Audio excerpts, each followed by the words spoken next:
I think if I hear you call me Becky one more time, six-pack, I'm gonna pop your tops. All six of them. Who are you?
Hey, this is Matt once again. Welcome back to another review, and this time it's a review for Lucas.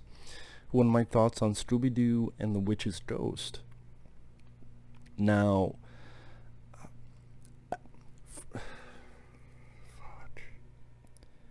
you know, I was going to start this by giving this a pass because it's a kid's film.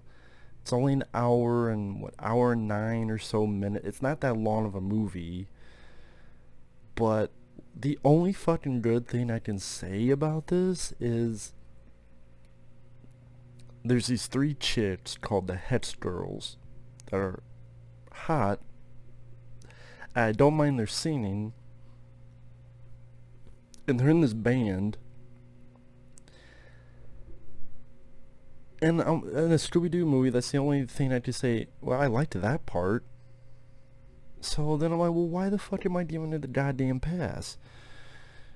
Now, first off, for those interested, you can request any review, topic, reaction, any type of video. And if you want to, you can request it either by sending it directly to my PayPal or joining my Patreon. Both links are down below. If not, no worries, but if so, thank you. Now, I just reviewed Scooby-Doo, and Scooby-Doo on Zombie Island, it was what it was, and I could deal with it, and I was fine with it, because I liked the animation, I liked the idea of the story. Granted, the fact that they're going after real creatures, I'm like, I've seen that. Shaggy got turned to a fucking werewolf, and the reluctant werewolf. Which now I'm trying to remember, did I fucking say Scooby in the last one got turned to a werewolf? If I did, I meant to say Shaggy got turned to a werewolf, and Scooby-Doo and the reluctant werewolf. Such as my brain fucking farts out bullshit. But anyway, like, Shaggy got turned to a werewolf, and then they dealt with the Boo Brothers, and then you had the 13 Ghosts of Scooby-Doo with Vincent Price. So the whole dealing with real creatures, real supernatural stuff, to me wasn't new. And I saw these back in the day when I was a kid. I'm not going to go into it again. I went into this in my Scooby-Doo on Zombie Island review, where, you know, I grew up with Scooby-Doo. I watched a lot of the old stuff. Where Are You? Pup Named Scooby-Doo. I mentioned the Boo Brothers, Reluctant Werewolf, all that stuff. The new Scooby-Doo movies with Don Knotts and the Three Stooges, and more. The Scrappy-Doo era. And I enjoyed the voice work of Don Messick and Casey Kasem as Scooby and Shaggy, among other voice actors and such. So, like I said in that review, yeah, it's a bit hard for me to get into these because, I mean, Don Messick passed away as Scooby. You can't really blame the makers of the film for that. But I also said that I don't think anyone's really captured the voice of Scooby since then. So it's either sucks or I'll deal with it. Like, manageable, you know, yeah, I'll deal with it. Casey Kasem, I mentioned in the review for that he didn't come back because he wanted Shaddy to be vegan because he was vegan, and the makers are like, bullshit, we're not doing it. Now in Zombie Island they said, well, we had already animated this stuff. So that I could give a little bit of leeway, but here it's like, what's this deuce here? Just make Shaddy a fucking vegan. It's not a fucking big deal. It's Casey Kasem. Guy's voiced the character since, what, 1969 or give or take? This was 1999? If he wants a little something, just fucking do it. That big deal. Let Scooby eat all the fucking meat and whatever the hell. Make it so that, okay, he's got a sandwich with all this meat and stuff, and Scooby eats all the meat. I mean, it's not that big of a fucking deal. Because I'm sorry, Casey Kasem, I think, was a better voice of Shaddy than... And the previous one was Billy West, but he was busy doing the show Futurama. So here, Scott Innes, who was... Which I'm not sure that's how you pronounce his name. Innes, Innes, I don't fucking know. So I'll just say Scott Innes for the fuck of it. He voiced Scooby on the Zombie Island movie. Here he voices Scooby and Shaddy. And I'm not big on his voice. I've heard worse, and I've heard better. But I do think Matthew Lillard does a better job than Scott Innes. And I would have preferred if they just got Casey Kasem. So Scott Innes, I cannot really get into him, and Shaddy was always my favorite character of the Scooby-Doo stuff, so that bothered me even more. I mean, Scott Innes is trying to be fair, but I'm not huge. I'm not ranting on it, but I'm not huge on it either. So yeah, Scooby, which I'm like, Scott Innes is Scooby, I'll deal with it. Same with Shaddy. Daphne, I don't mind her voice. Velma, took a little bit to get used to. Fred, cool that they got the same actor. He's the only one that came back, or that they have in there, who was in the old show. And like I said, at least Zombie Island had a little bit of interesting story, had a little bit of a darker vibe to it, which they took that out for this. This story I just didn't give a shit about in the slightest. I didn't. In Zombie Island, at least it was cool. Oh, the zombies were actually good guys, and there's these werecats, and okay, a little bit, the Bayou and Voodoo, and that had some supporting voice actors like Mark Hamill and Cam Clark, voice of Leo in the 80s Ninja Turtles cartoon. And here, Tim Curry, who plays this famous horror writer, helps them catch these bad guys at the beginning, invites them to his hometown, where the hometown's been turned into this like old school Puritan, back in the day witch trial type of setting. And apparently Tim Curry is an ancestor of this lady who was persecuted as a witch, and he says she was innocent, she was just a Wiccan, not a witch. And then a chapter of the film, this witch chases Scooby and Shaddy. You realize it's fake because the town's faking it because they wanted to be more of a tourist attraction, so promotion. One thing leads to another. They find this book. Tim Curry reads it. Actually, he's been wanting to find that book the whole time. Tim Curry's a villain. Big surprise, it's Tim Curry. 90% of the time, it's like Vincent D'Onofrio and a few others. There's a good 90% chance he will be a villain. There are exceptions. Rocky Horror Picture Show, Tim Curry wasn't really a villain. I don't think The Hunt for Red October he was. I don't think. But with every one of those, there's Loaded Weapon 1, Wilderness Girls. There's Stephen King's It. There's Legend. There's, depending which ending of Clue you see, The Shadow, and plenty of others. And he invokes the book, and there's the real witch ghost. And then throughout the film, you see these Hetz girls singing in their band, and they get one of them to read the book, and the witch and Tim Curry gets set back in the book. In the midst of all this chaos, a turkey turns to a giant turkey. I just didn't give a rat's ass about this film. I honestly thought the animation felt a step down compared to Zombie Island. Maybe it's not even the animation. Maybe it's just the art design, where that one had... I thought the colors looked a bit richer. I thought the designs of the zombies and such stood out more compared to the witch and whatever. The music, like Third Eye Blind did the theme of Scooby-Doo and Zombie Island. I thought that was actually pretty decent. Here, it's Billy Ray fucking Cyrus.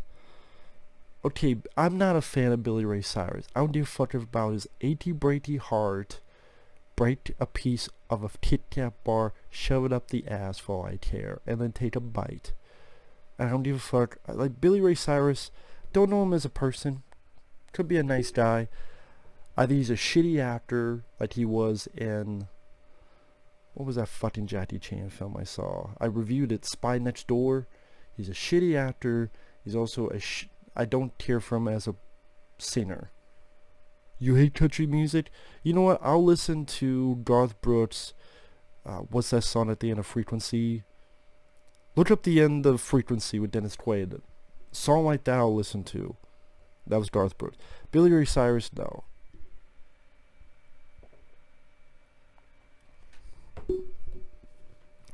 It's such a weird thing. You went from Third Eye Blind to Billy Ray Cyrus.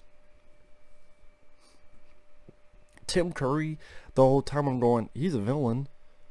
This is Tim Curry. And apparently Tim Curry is a big fan of Scooby-Doo, which is interesting. And it seems as if Tim Curry and Velma will hit it off with each other. Of course, that doesn't work out.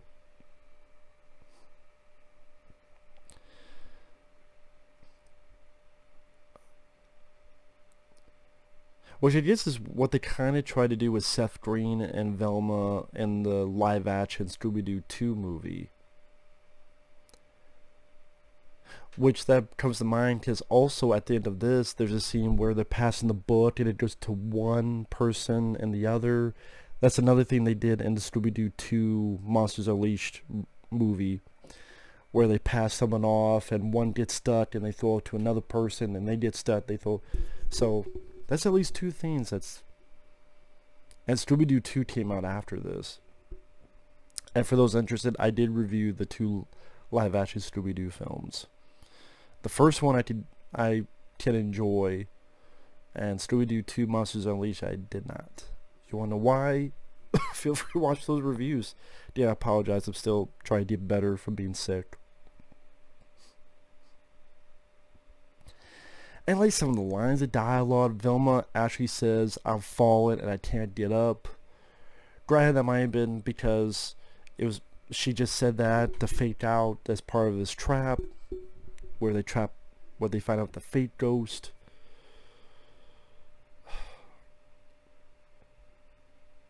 The one kind of clever line is Shaggy tries to melt the witch and throws water on her, and she goes, "What was that?" "Well, it worked in the Wizard of Oz." Okay, I could deal with that. You know, the red herrings, they don't really work out. Especially when there's like 25 minutes left of the film. It's like, there's the fake witch and she's been caught. It's like, well, obviously the movie's not over yet because you still got 25 minutes left of the running time. And yeah, I just didn't think the mystery was all that interesting. I didn't think the backstory of the witch was all that interesting. Like I said, at least Zombie Island, oh, the zombies are the good guys, and then blah blah. Here, the other voice actors and the supporting, other than Tim Curry, which I like Tim Curry, but the others, I didn't give a flying flip. the chase scenes with them being chased by the witch, I don't think they were that interesting or exciting or memorable. Like I said at the beginning of this, I was going to give this a pass. I'm like, well, why the fuck am I going to give this a pass? What did I actually like about this? Yeah, I like Tim Curry, because I like Tim Curry. Which I always think of Congo. And we're ready for him to tell him, stop eating my sesame cake. As Tim Curry's like, stop eating my sesame cake. Stop wasting my fucking time, movie. Stop wasting my fucking time. It just, that's what I mean. Like, I know this is just like a high rating, like a 7 point something. And I go, why? There's plenty of other Scooby-Doo stuff in the past. Where Are You? And the new movies. And I'd rather watch them play around with the fucking Harlem Globetrotters or whatever the fuck. I'd rather watch the Scrappy-Doo ones than this. Plus, you take in the fact that, you know, Scooby and Shaggy, Scott Innes, I'm not really big on him voicing the characters. Not having Casey Kasem because of bullshit reasons. Like I said, I'm trying to think of any memorable moments. I really can't. Oh, a giant turkey chases them, and then Scooby and Shaggy goes, oh, I got a baster, let's cook this thing, and the turkey freaks out and runs off. The Hetz Girls were hot. The Hetz Girls were cool. The Hetz Girls, their songs were not too bad. They were better than fucking Billy Ray Cyrus.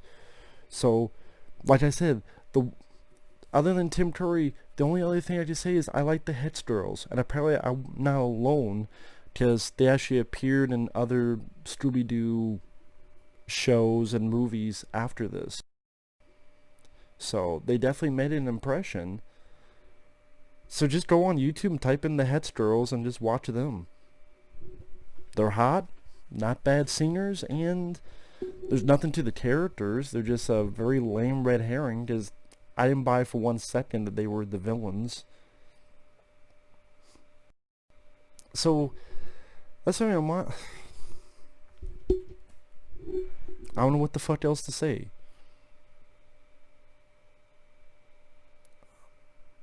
Predictable. The witches goes. I just. At least the next one, Alien Invaders. At least they did something where Scooby and Shaggy, they meet these two, and then they fall in love, and at least there's a bit more to the characters, a bit more to work with on that avenue. Even Cyber Chase, at least the whole going to digital and seeing digital versions of themselves, and at least that's something. Here, this is a lame plot, honestly. I just say, well, we got zombies, just do witches. Okay. So with that said, I don't know what else to say. Still trying to get over this damn cough. Thanks for watching. Take care. We'll see you guys later. Bye-bye.